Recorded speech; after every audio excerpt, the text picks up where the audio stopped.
जय भीम दोस्तों, मैं आपका दोस्त सुधीर कुमार जाटव और आपका स्वागत है मेरे channel real talk with Sudhir Kumar Jatav में।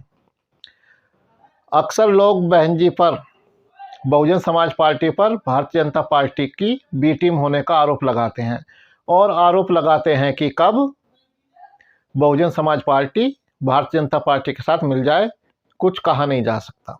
लेकिन सच्चाई यह है कि जितना बहुजन समाज पार्टी ने भारतीय जनता पार्टी के समर्थन से सरकार चलाई है, उससे कहीं ज़्यादा समाजवादी पार्टी ने भारतीय जनता पार्टी के सहयोग से सरकार चलाई है। बहुजन समाज पार्टी ने कुल 3 बार के कार्यकाल में, जिनमें भारतीय जनता पार्टी का समर्थन लिया, 3 महीने, 6 महीने और सवा साल, कुल 2 साल भारतीय जनता पार्टी के सहयोग से कार्यकाल पूरा किया। लेकिन माननीय मुलायम सिंह यादव भारतीय जनता पार्टी के सहयोग से 2 बार 2 साल और 4 साल, कुल मिलाकर 6 साल भारतीय जनता पार्टी के समर्थन से मुख्यमंत्री रहे। लेकिन कोई भी समाजवादी पार्टी पर इस तरह के आरोप नहीं लगाता कि समाजवादी पार्टी कब भारतीय जनता पार्टी के साथ मिल जाए या समाजवादी पार्टी कब भारतीय जनता पार्टी को समर्थन दे दे। तो जो बहुजन समाज पार्टी पर इस तरह के आरोप लगाते हैं वो जातीय मानसिकता से ग्रस्त हैं, वो जातीय हीन भावना लिए हुए लोग हैं। क्योंकि बहुजन समाज पार्टी का जो भारतीय जनता पार्टी से गठबंधन हुआ था वो आखिरी बार 2002 में हुआ था और उसको 22 साल बीत चुके हैं। और जो समाजवादी पार्टी ने भारतीय जनता पार्टी के सहयोग से सरकार चलाई थी वो 2003 से 2007 तक चलाई थी। मतलब समाजवादी पार्टी ने भारतीय जनता पार्टी के सहयोग से जब सरकार बनाई तो उसको कुल अभी 17 साल ही हुए हैं। इस प्रकार भारतीय जनता पार्टी से समाजवादी पार्टी ने समर्थन लेकर सरकार बनाई थी, उसका इतिहास बहुजन समाज पार्टी से ज़्यादा नया है। क्योंकि बहुजन समाज पार्टी को तो गठबंधन करे हुए 22 साल हो चुके हैं, लेकिन समाजवादी पार्टी को अभी 17 साल ही हुए हैं। क्योंकि 2007 तक समाजवादी पार्टी की सरकार भारतीय जनता पार्टी के सहयोग से चली थी। जब पहली बार माननीय मुलायम सिंह यादव भारतीय जनता पार्टी के सहयोग से मुख्यमंत्री बने थे तो उस समय कांग्रेस ने भी समाजवादी पार्टी को समर्थन दिया था। तो उस सरकार में कांग्रेस, भारतीय जनता पार्टी और समाजवादी पार्टी शामिल थी। और ये वाकया है 1989 का। उस समय विधानसभा में 525 विधानसभा सीट होती थी और मुलायम सिंह यादव तब जनता दल के नेता थे।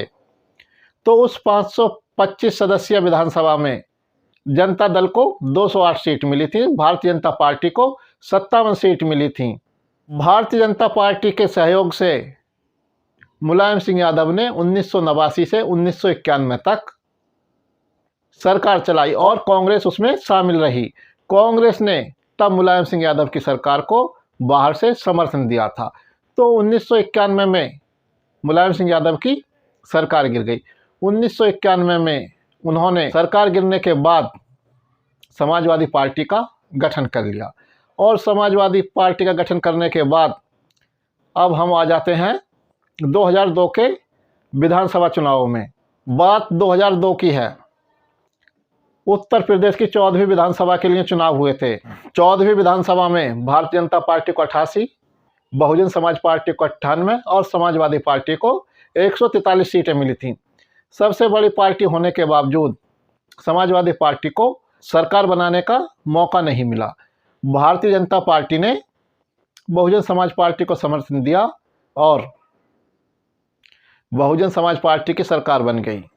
बहन जी ने तीसरी बार और भारतीय जनता पार्टी के समर्थन से आखिरी बार सरकार बना ली। 2003 आते आते बहुजन समाज पार्टी का भारतीय जनता पार्टी से मोहभंग हो गया। 2003 आते आते बहुजन समाज पार्टी और भारतीय जनता पार्टी के रिश्ते खराब होने लगे।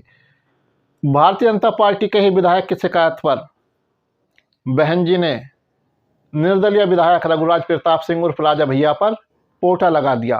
भारतीय जनता पार्टी ने इसका विरोध किया तो बहन जी ने भी ताज कॉरिडोर मामले में पर्यटन मंत्री जगमोहन को हटाने की केंद्र सरकार से मांग कर दी। उस समय केंद्र में अटल बिहारी वाजपेयी की सरकार थी।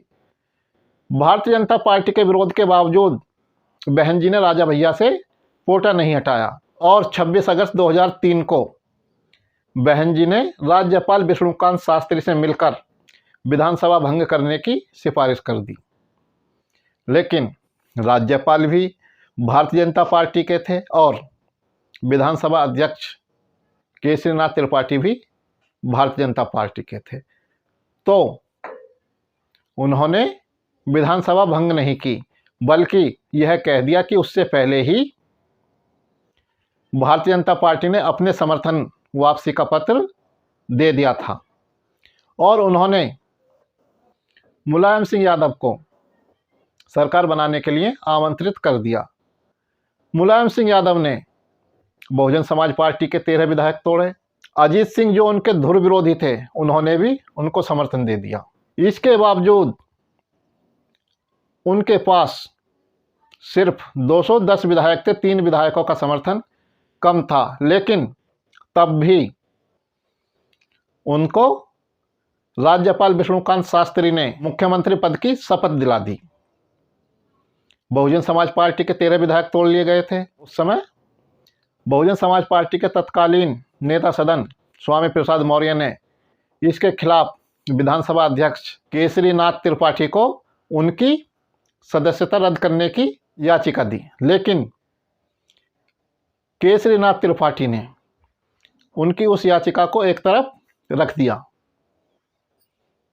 और सरकार चलने दी।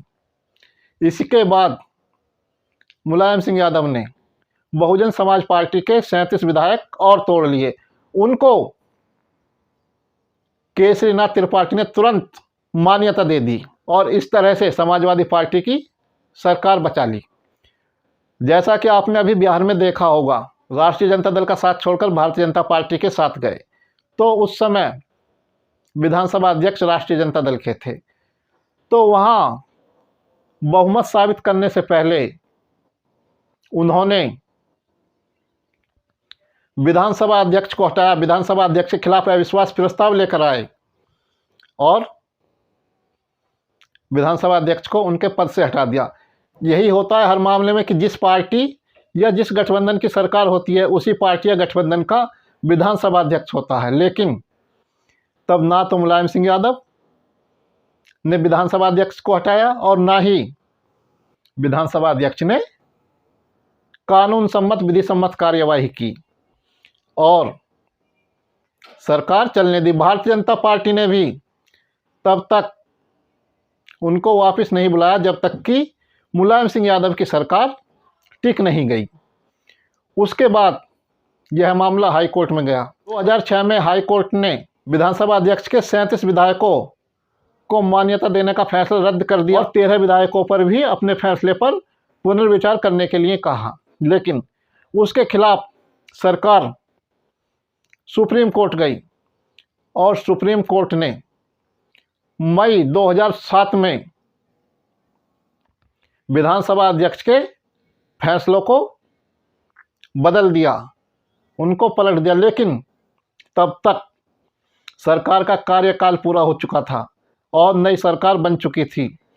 तो इस प्रकार भारतीय जनता पार्टी के सहयोग से नेताजी 2 बार मुख्यमंत्री बने, लेकिन कोई उन पर सवाल नहीं उठाता, क्योंकि उनको सवाल उठाने पर मज़ा आता है बहन जी पर, उनको सवाल उठाने पर मज़ा आता है बसपा पर, क्योंकि उन्हें अपनी जातिवादी मानसिकता जो जाहिर करनी है, उन्हें अपनी नफरत जो प्रकट करनी है, उन्हें अपने दिमाग की गंदगी जो निकालनी है,